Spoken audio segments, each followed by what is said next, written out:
We typically start on the outside, do the exterior and the roof, and then start in the basement because that's where most of the systems are located. Sal FOLINO is a home inspector.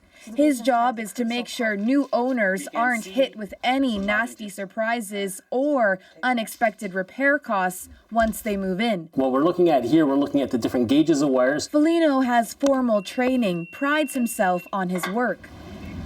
But right now in Ontario, home inspection is an unregulated industry, meaning anyone, regardless of qualifications or experience, can call themselves a home inspector.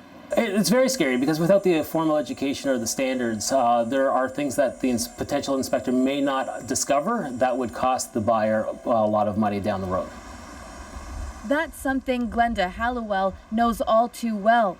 She successfully sued a home inspector who failed to warn her about mold and water damage before she purchased her home. I had to put in approximately $100,000 to fix it. I had to totally gut the basement from the floorboards right down. She says new plans to regulate home inspection in Ontario are a long time coming. I'd hate to see this happen to anybody else. I'd hate to have anyone go through the nightmare that I had to go through.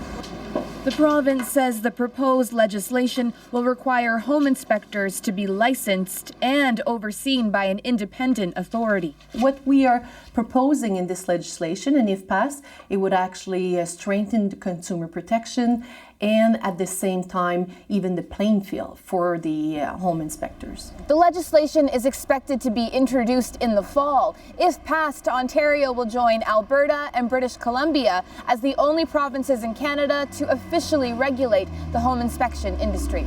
Ellen MAURO, CBC News, Toronto.